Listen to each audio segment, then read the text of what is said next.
Mesdames, Mesdemoiselles et Messieurs, soyez salués depuis vos positions respectives, où que vous soyez, partout dans ce monde. Alors, la situation devient compliquée du côté d'Israël. Les alliances sont en train de se dessiner. Les amis de l'Iran sont en train de sortir de leurs réserves et sont en train de lancer un message très fort à Israël et au monde. C'est le cas de la Turquie. La Turquie, qui n'est pas du tout content de ce que Israël est en train de faire. Nous n'avons pas besoin de rappeler que depuis très fort longtemps, le président Recep Tayyip Erdogan n'a cessé de dénoncer l'attitude dangereuse d'Israël en ce qui concerne les opérations israéliennes dans la bande de Gaza. Cette fois-ci, aux yeux de la Turquie, Israël a atteint le summum, le seuil impitoyable et impardonnable. Erdogan sort de son silence depuis hier soir. Il a fait une déclaration concernant le premier ministre israélien Benjamin Netanyahou. Comme si tout cela ne suffisait pas, aujourd'hui, 18 juin 2025, il a procédé à une déclaration, non des moindres, en faveur, bien entendu, de l'Iran.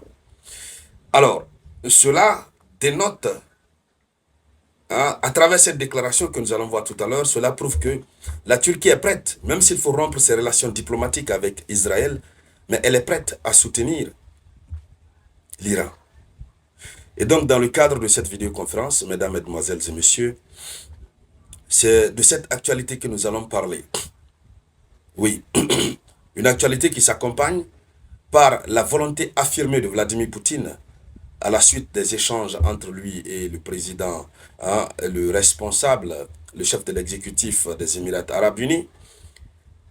À la suite de leur échange, Poutine a affirmé sa volonté toujours de continuer à, en tout cas de pouvoir être médiateur entre Israël et Iran. Et donc, allons-y dans les profondeurs, mesdames, mesdemoiselles et messieurs, pour voir de quoi il s'agit concrètement.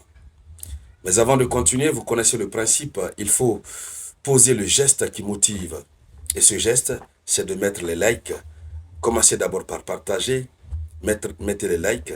Et n'oubliez pas de vous abonner. Si vous êtes nouveau par ici, il faut vous abonner. C'est de cela qu'il s'agit. Alors, allons-y dans les profondeurs. Le président turc Recep Tayyip Erdogan a affirmé que l'Iran dispose d'un droit très naturel et légitime et légal de se défendre.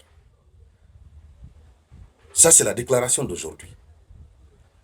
On va y revenir.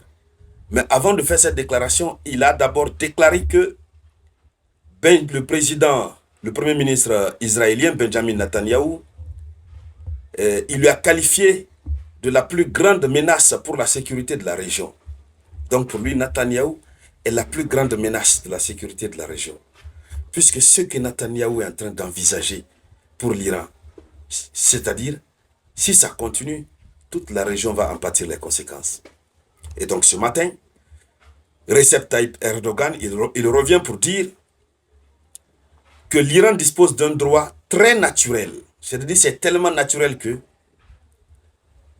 il ne sait même pas comment l'expliquer. C'est un droit très naturel et aussi c'est légitime. Et le pire même des cas, c'est que c'est légal. Il a le droit de se défendre. Donc, c'est naturel. C'est légitime.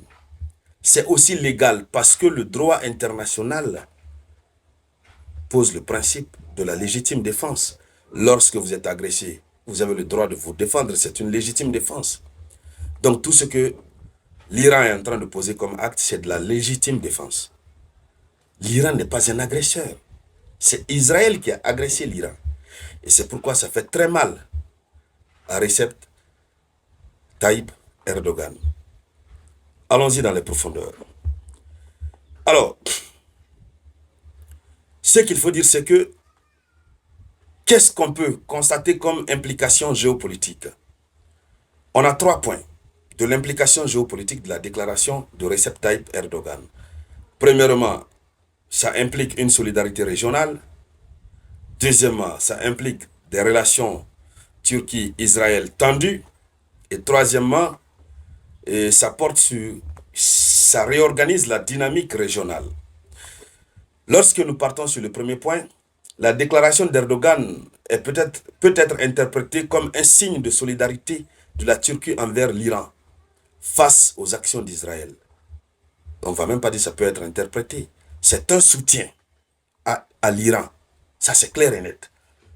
Puisque, contrairement aux autres États qui ont préféré dire non, Israël a le droit de se défendre, Israël se défend de quoi? Qu'est-ce que l'Iran a fait? Rien. Donc, contrairement aux autres États, la Turquie, elle dit que Israël n'a pas raison. Et que l'Iran a le droit de se défendre. Donc, c'est un soutien. Le deuxième élément, et ces propos vont détériorer davantage les relations entre la Turquie et Israël. Bon, la Turquie préfère sacrifier ses relations, mais pour que la paix règne dans la région.